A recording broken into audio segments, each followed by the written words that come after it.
लब्धस्थापितलुप्ताखिललोकाम् लोकातीतैर्योगिभिरन्तश्चिरमृग्याम् बालादित्यश्रेणिसमानद्युतिपुञ्जाम् गौरीमम्बामम्बुरुहाक्षीमहमीदे गौरीमम्बामम्बुरुहाक्षीमहमीदे प्रत्याहारध्यानसमाधिस्थितिभाजाम् नित्यं चित्ते निर्वृतिकाष्ठां कलयन्तीम् सत्यज्ञानानन्दमयीं तां तनुरूपाम् गौरीमम्बामम्बुरुहाक्षीमहमीदे गौरीमम्बामम्बुरुहाक्षीमहमीदे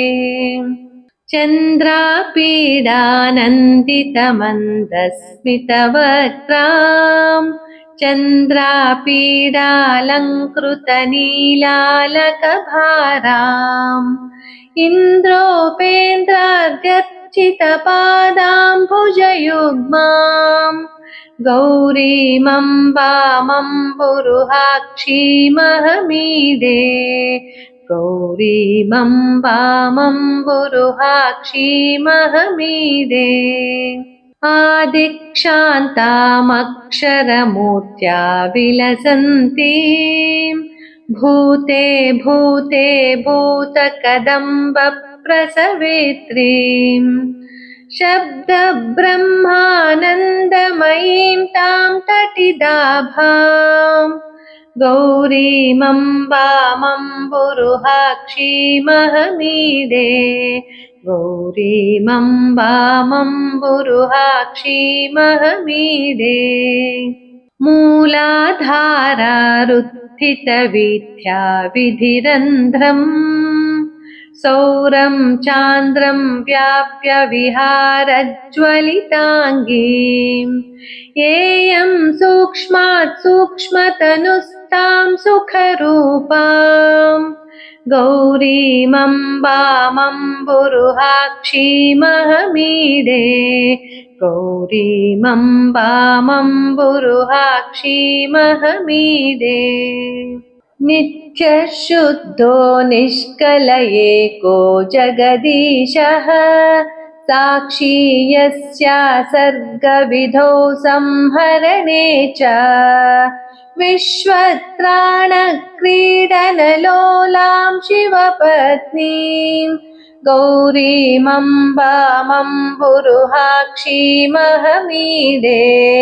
गौरीमम्बामम्बुरुहाक्षीमहमीदे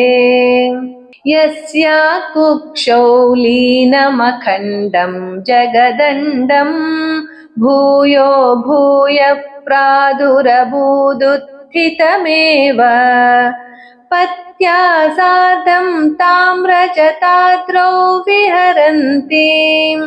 गौरीमम्बामम्बुरुहाक्षीमहमीदे गौरीमम्बामम्बुरुहाक्षीमहमीदे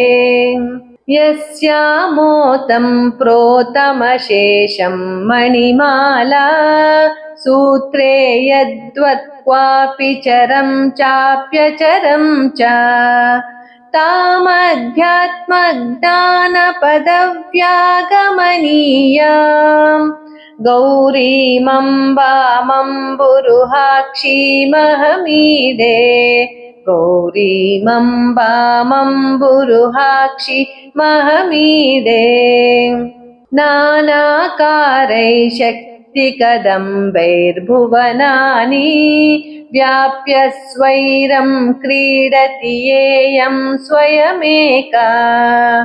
कल्याणीं तां कल्पलतामानतिभाजाम् गौरीमम्बामम्बुरुहाक्षीमहमीदे गौरीमम्बामम्बुरुहाक्षीमहमीदे आशापाशक्लेशविनाशं विदधानां पादाम्भोजध्यानपराणां पुरुषाणाम् ईशामीशार्धाङ्गहरां तामभिरामाम्